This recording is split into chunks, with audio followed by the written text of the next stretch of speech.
Mirë se erdhe në botën ku askush nuk është i pafajshëm.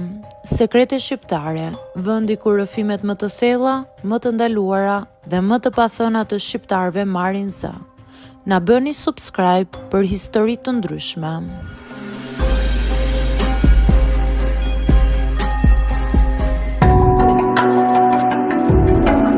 Jam 33 vjeçe dhe jetoj në një fshat të vogël të Shqipërisë. Nuk është një vend shumë i madh, por është i qetë me shtëpi të shpërndara mes kopshteve dhe me ara që shtrihen përreth deri në kodrat e buta. Këtu njerëzit njihen pothuajse të gjithë me njëri tjetrin dhe çdo histori përhapet shumë shpejt. Unë jam rritur në këtë fshat dhe jam mësuar me jetën e tij.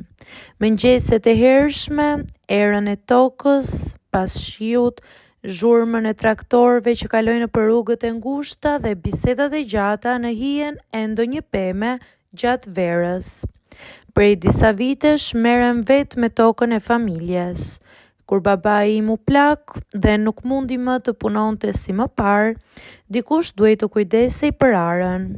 Në fillim menduam ta jepnim me qera, por mua më vinte keq ta shija tokën që kishte punuar familja ime për vite me radhë në duart e dikujt tjetër.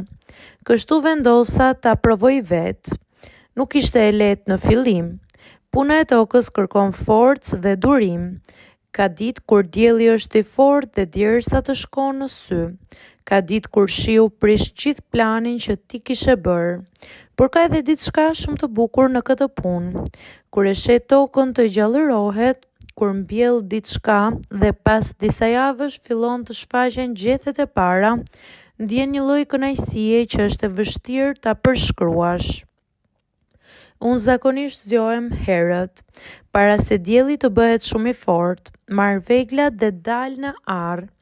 Ajri në atë orë është i freskët dhe toka ka një aromë të veçantë që vjen nga lagështia e natës. Në fillim punoja vetëm, por shumë shpejt e kuptova se në fshat është pothuajse e pamundur të jesh plotësisht vetëm. Gjithmonë kalon dikush, një traktor që shkon për në arën tjetër, një fqinj që del të shoh pemët e tij, një bari që kalon me bagëtit, dhe zakonisht të gjithë ndalen për pak minuta për të bërë muhabet me mua. Por ka edhe një gjë tjetër për të cilën më ngacmojnë shpesh.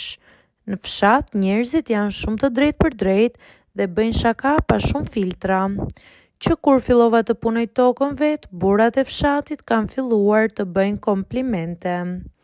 Por ti që ke një bujke shumë e bukur, më thonë, ose ndonjëherë mos puno kaq shumë se na turpëroven e të tjerëve. Por ajo që e dëgjoj më shpesh është kjo. Ti nuk je për këtë punë, je shumë josh se për në arë. Në fillim më vinte pak turp kur dëgjoja këto gjëra. Nuk isha mësuar që të isha në mes të kaq shumë burrave, por me kalimin e kohës u mësova.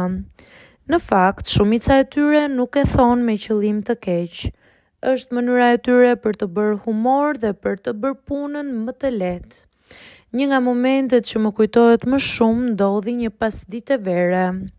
Unë po përpiqesha të rregulloja një pjesë të tokës që ishte bërë shumë e fortë nga dielli. Po mundoja dheun me kazëm dhe po lodhesha shumë. Në atë moment kaloi një ndër fqinjët tanë me traktor. Ai ndaloi më pa për disa sekonda dhe tha duke qeshur: "Po çfarë po bën kështu? Do ta prishësh tokën në dorë." Pastaj shtoi: "Lëre pak se këtë punë do ta bëjmë ne." Brenda pak minutash ai e punoi gjithë atë pjesë me traktor. Ndërsa po largohej bërtiti nga larg: "Mos puno shumë se po na shpërqendron gjithë fshatin." Dhe unë qesha, sepse në një farë mënyre kjo është bërë pjesë e përditshmërisë time. Në fshat çdo gjë shoqërohet me pak humor. Edhe puna më e lodhshme bëhet më e lehtë kur njerëzit qeshin dhe bëjnë shaka. Sot ara ime është shumë e bukur se në fillim. Ka mbjell domate, speca, kunguj dhe disa pemë frutore. Në verë gjithçka bëhet e gjelbër dhe plot jetë. Kur fryn era, gjethet lëvizin dhe duket sikur toka merr frym. Shpesh Ulem në një stol të vogël në skaj të arës dhe shikoj gjithë atë që kam arritur të bëj. Ndonjëherë kalon ndonjë nga burrat e fshatit dhe më thot me shaka: "Mos rri shumë në diell se do të na prishësh reputacionin." Sipas tyre një grua si unë nuk duhet të jetë në mes të arës me çizme dhe me duar të mbushura me dhe. Por mua nuk më shqetëson, sepse në fund të ditës e di që shumica prej tyre në fakt më respektojnë për këtë që bëj, dhe kështu vazhdon jeta ime. Unë punoj tokën në arë, ndërkohë që burrat e fshatit vazhdojnë të më ngacmojnë dhe të bëjnë shaka, sepse sipas tyre jam një grua shumë e bukur për një punë kaq të ashpër.